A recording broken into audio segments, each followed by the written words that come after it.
तो देखिए, भारत एक बहुत बड़े एनर्जी ट्रांसफॉर्मेशन से गुजर रहा है और इस बदलाव के बिल्कुल सेंटर में एक कंपनी है, हिताची एनर्जी इंडिया। इस पूरी चर्चा में हम यही पता लगाएंगे कि क्या ये कंपनी भारत के भविष्य को पावर देने वाले इस जबरदस्त मेगा ट्रेंड में इन्वेस्ट करने का सबसे सही तरीका है।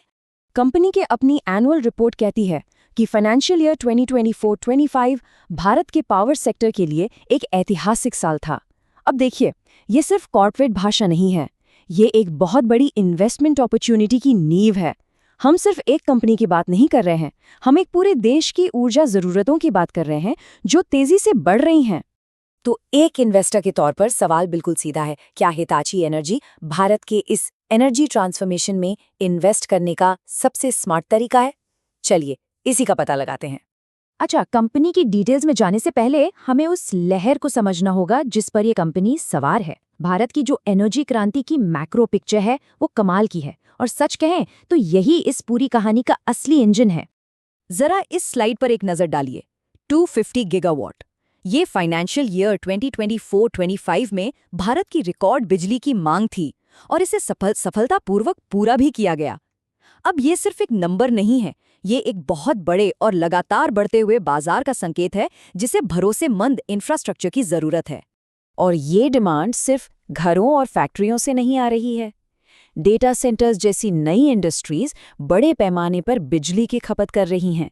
ये मार्केट 2032 तक दोगुने से भी ज्यादा होने का अनुमान है, और इन सभी सेंटर्स को बस एक ही चीज चाहिए, 24/7 भरोसेमंद बिजली। और यही चीज सीधे तौर पर हिताची एनर्जी के लिए एक बड़ा ग्रोथ पाथवे बनाती है। तो हमने बड़ी तस्वीर तो देख ली है, चलिए अब कंपनी पर ही फोकस करते हैं और समझते हैं कि हिताची एनर्जी असल में करती क्या है। कंपनी खुद को सिर्फ एक इक्विपमेंट सप्लायर की तरह नहीं देखती, वो खुद को भारत की यात्रा पर एक भरोसेमंद भागीदार के रूप में पोजीशन करते हैं। ये एक बहुत ही स्मार्ट स्ट्रेटेजिक पोजीशनिंग है। ये उन्हें एक सप्लायर से एक जरूरी सहयोगी बना देता है जो भारत के राष्ट्रीय ऊर्जा लक्ष्यों से गहराई से जुड़ा हुआ है। वे ये काम 4 मेन बिजनेस यूनिट्स के जरिए करते हैं: grid automation, grid integration, transformers और हाई वोल्टेज प्रोडक्ट्स। आसान शब्दों में कहें तो बिजली बनाने से लेकर हमारे घर तक पहुंचने तक ये एनर्जी वैल्यू चेन के हर जरूरी हिस्से में मौजूद हैं। और ये इमेज बहुत अच्छी तरह से दिखाती है कि ग्रिड ऑटोमेशन का असल में मतलब क्या है। ये सिर्फ एक शब्द नहीं है, ये एक मॉडर्न ग्रिड कंट्रोल रूम की कॉम्प्लेक्सिटी है जहां इंजीनियर्स बिजली के फ्लो को मैनेज कर रहे हैं। हिताची के सॉल्यूशंस इस तरह के जटिल सिस्टम्स को भरोसे के साथ काम करने में मदद करते हैं। ठीक है, तो कहानी काफी दिलचस्प है। मैक्रो टेलविंड्स मजबूत हैं और बिजनेस मॉडल भी साफ है, लेकिन क्या नंबर्स इस कहानी को सपोर्ट करते हैं? इसके लिए मैं अपने सहयोगी से पूछूंगा। हाँ, शुक्रिया। चलिए अब सीधे नंबर्स पर आते हैं, क्योंकि आखिर में वही सबसे ज्यादा मायने रखते हैं। हमारा फाइनेंशियल एनालिसिस यहाँ से शुरू होता है। 19,000 करोड़ रुपए से भी ज्यादा, ये उनका अब तक का सबसे बड़ा ऑर्डर बैकलॉग है। एक एनालिस्ट के लिए ये एक बहुत ही पावरफुल नंबर है, क्योंकि ये भविष्य के रेवेन्यू के लिए एक साफ विजिबिलिटी देता है। अब जरा लेटेस्ट क्वार्टर को देखिए। ऑर्डर्स, जो भविष्य के रेवेन्यू का एक बहुत बड़ा इंडिकेटर होते हैं, वो साल दर साल लगभग दोगुने हो गए हैं, और वो इन ऑर्डर्स को रेवेन्यू में बदल भी रहे हैं, जो करीब 30% बढ़ा है। तो ये सिर्फ ग्रोथ नहीं है, ये ग्रोथ तेज हो रही है। लेकिन सबसे बड़ा सवाल, क्या ये प्रॉफिटेबल ग्रोथ है? नंबर्स कहते हैं हाँ। Profit after tax margin PAT, यानी हर रुपए के रेवेन्यू पर वो कितना प्रॉफिट कमाते हैं, पिछले साल के 4.4% से बढ़कर 11.7% हो गया है। ये एक बहुत बड़ी छलांग है जो बेहतर प्राइसिंग और ऑपरेशनल एफिशिएंसी का संकेत देती है। ये हाई क्वालिटी प्रॉफिटेबल ग्रोथ है। इस सुधार का पैमाना समझने के लिए जरा ये देखिए। पूरे फाइनेंशियल ईयर 24 में उनका प्रॉफिट मार्जिन सिर्फ 3.1% था। अब फाइनेंशियल ईयर 26 के पहले 9 महीनों में ही ये 11.7% है। ये एक अविश्वसनीय ऑपरेशनल टर्नअराउंड है। कंपनी सिर्फ तेजी से बढ़ नहीं रही है, बल्कि वो हर सेल पर कई ज्यादा पैसा कमा रही है। तो नंबर्स तो वाकई बहुत प्रभावशाली हैं, लेकिन एक लॉन्ग टर्म इन्वेस्टर के लिए सवाल ये है कि ये सक्सेस कितनी टिकाऊ है। बिल्कुल, और यहीं पर हम कंपनी के कॉम्पिटिटिव एडवांटेज या उसकी मोट को देखते हैं, यानी वो क्या चीज़ है जो कॉम्पिटिटर्स को दूर रखती है। यहाँ कंपनी की मॉट के मेन पिलर्स हैं। वो ग्लोबल R&D लेते हैं, उसे लोकल इंडियन मार्केट के लिए अडेप्ट करते हैं, अपने बड़े मैन्युफैक्चरिंग स्केल पर बनाते हैं और इन सब के पीछे उनकी ग्लोबल पेरेंट कंपनी का नाम होता है। यही कॉम्बिनेशन उन्हें वो मार्जिन इंप्रूवमेंट्स हासिल करने में मदद करता है जो हमने अभी देखे।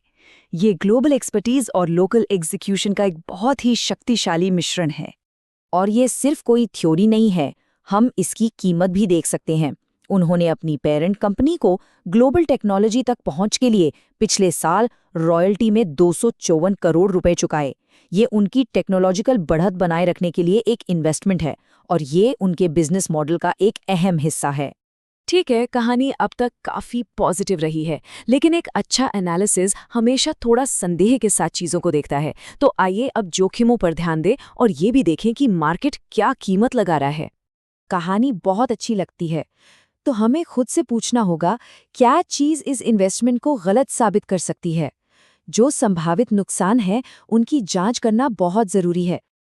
बुल केस तो साफ है, भारत का एनर्जी ट्रांजिशन और तेज होता है, ऑर्डर्स बढ़ते रहते हैं और कंपनी अपने रिकॉर्ड बैकलॉग पर सफलतापूर्वक काम करती है, जिससे मार्जिन बढ़ता है। ये एक सीधा रास्ता है।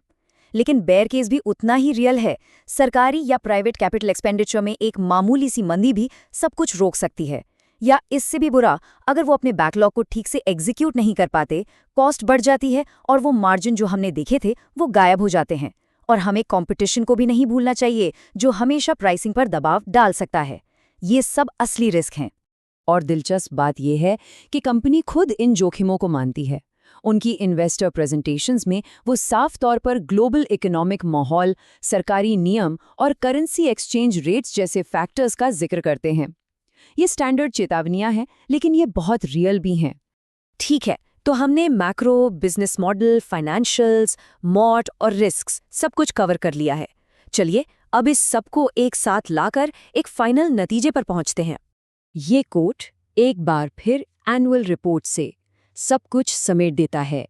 एग्जीक्यूशन, मैनेजमेंट का पूरा फोकस रेवेन्यू और मार्जिन ग्रोथ और प्रॉफिटेबिलिटी देने के लिए अपने अब तक के सबसे बड़े बैकलॉग का लाभ उठाने पर है।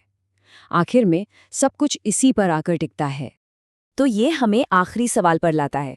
कहानी मजबूत है और एग्जीक्यूशन में सुधार हो रहा है। सवाल ये है कि क्या मार्केट पहले से ही एक दशक की परफेक्ट ग्रोथ की कीमत लगा रहा है? और यही असल टेंशन है। मेरे लिए हाई वैल्यूएशन एक बड़ा रिस्क है, जबकि ऑपरेशनल मोमेंटम प्रभावशाली है, गलती की गुंजाइश बहुत कम है। तो एक इन्वेस्टर के लिए आज का सेंट्रल सवाल यही है, क्या एक शानदार कंपनी के लिए एक ऊंची कीमत चुकाने को तैयार हैं?